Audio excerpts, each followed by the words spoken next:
Kathy and I got up on day 33 of what was now our 60-day adventure, departing Los Angeles, California, headed toward Ragged Point, just south of Big Sur.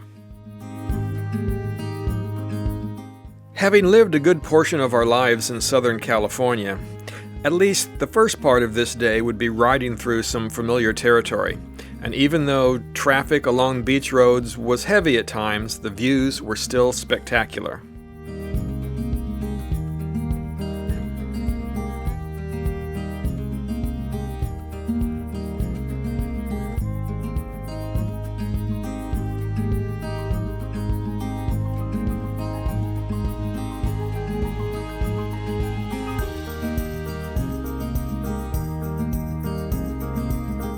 As is common along the Pacific Coast Highway, the mornings can be pretty gray and overcast. But by the afternoon, the sun came out and we enjoyed riding along the beach and marveling at the blue ocean views.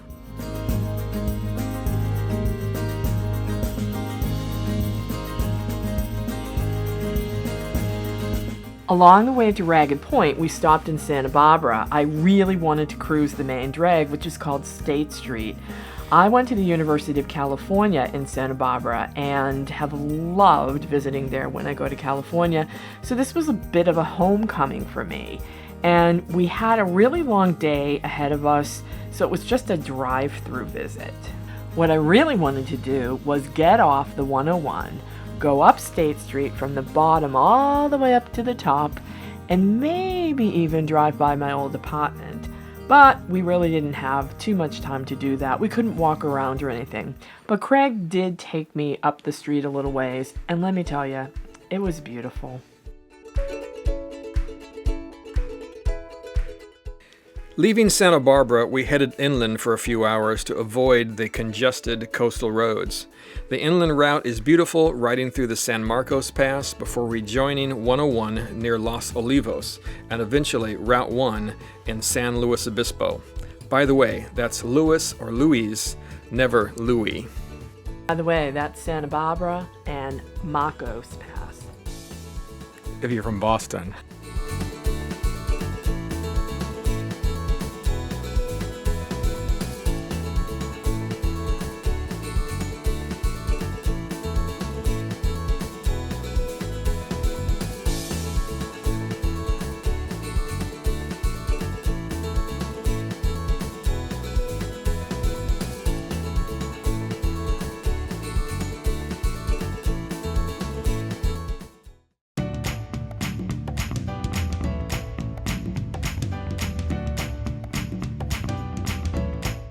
So for the night, Craig chose the Ragged Point Inn, and that is positioned right on the coastal cliffs near Big Sur. The inn was a fantastic place to stay, with a great restaurant and beautiful grounds. After we had dinner, we ended the day by watching the sunset over the Pacific Ocean. It was a beautiful place to stay, and it was the end of my first day on the bike. It was fabulous. I had a great day of riding, loved being with you.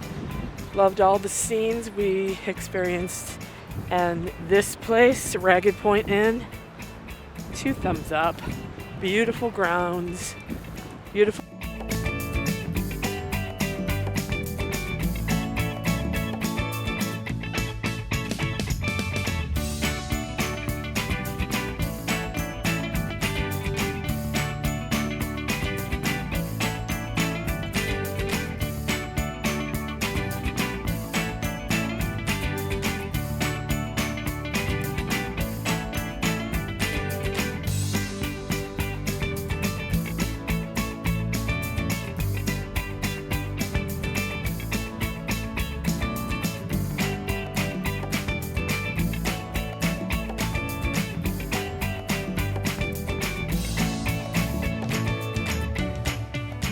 Our second day traveling on PCH, day 34, we started off towards Half Moon Bay just south of San Francisco. The day was a mix of beach scenes and congested local areas. We still found some beautiful places to pull over and take pictures. Our new friends Rich and Cake, yes, Cake, rode their Goldwings over from Oakland just to say hello. We could tell that these folks know how to have fun. We really hope that in the future we can spend some more time riding together with them.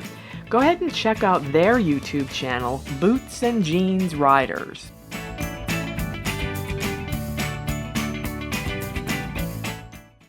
I'm just talking to some new friends that we made. We are at the Miramar Beach restaurant in Half Moon Bay in California. And I'm going to flip this camera around if I can figure out how to do that. Oh my God, I can't even figure it out. So I got started very young. When I was 16, I got my first motorcycle. It was a Suzuki AP50. The first one to ride into school, and I was the big cheese at the time. And then I rode until I was about 23, and then obviously I got married, and so I forgot about riding for a while. And in about 5 years, recently I picked up riding again and kind of migrated towards the adventure style riding, and that's kind of what I like doing. But now I'm thinking about traveling further distances and longer distances, and so I'm thinking about maybe getting a kind of a more of a cruiser type bike, a long distance bike. So I'm looking at maybe getting a Goldwing or something like that, that kind of style. But I've been riding pretty much all my life, but I've had periods in my life where I haven't ridden for a long time. I can't explain what I love about motorcycling. It's like it just brings a smile to my face, and also it brings a world that's not available to me when I'm driving around in a car or on public transport. I feel like I'm present to what's around me when I'm riding. I smell the air and the sun, and then also there's a camaraderie out there. There's a lot of motorcyclists out there, and you put your hand up and you meet people, and there's just this kind of I don't know, very friendly kind of atmosphere when you ride a motorcycle. Apart from the guys in cars that don't like it. Well, there's somebody sitting next to me who might like to participate and could come along on the Goldwing. All right. Wendy? Yes. Right. So You're up for this? Absolutely. I have for several years now, especially on Sundays after his Sunday morning ride, I have been hearing wonderful stories about things that he's seen and people that he's met and just different experiences and things that I wouldn't think about ever doing while I'm at home or while I'm in my car driving somewhere. And so I would love to be a part of it, and I'm looking forward to it. Oh, cool. Sounds like there's a Goldwing in your future. Sounds like it.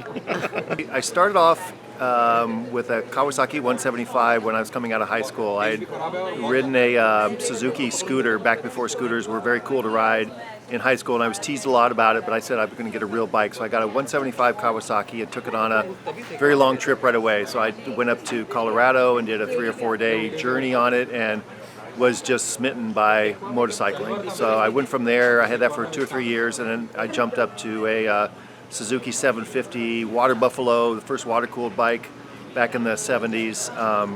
So I got into big bikes, and then I got a sport bike later on. And then I had family, had kids, like a lot of stories. I put the bikes away for a while and focused on raising my children and starting my career and running my career. And my last kid graduated from college, and as that was coming imminent, I was starting to think again about what I'm going to do with the rest of my life. And I have no idea how motorcycles came back into the conversation, but it just did.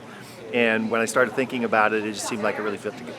It's a great question. No, I've always enjoyed travel, and I've always enjoyed the outdoors. And I think when I was looking at motorcycles, this category of adventure bikes was something brand new to me. It was something that didn't exist before, and so I was thinking about getting a touring bike, and then I was thinking about maybe doing some camping on the side, and then it all kind of came together when I sort of discovered this adventure bike category. So for me, it's really suitable because I can get away a day or two away from where I work and where I live, and go camping and or stay in hotels. So it's the kind of flexibility that is just really appealing to me. What are your goals with this? So I have a fantasy about doing a BDR. I have a Tiger 800, which may be a handful on some of the BDR trails that I've seen. Maybe a dual sport would be a better solution, but it would sort of force me to get in better shape and set some goals for myself. So there's something very appealing to that. But it looks like the kind of adventure and the kind of I think, goal and challenge that I would really enjoy.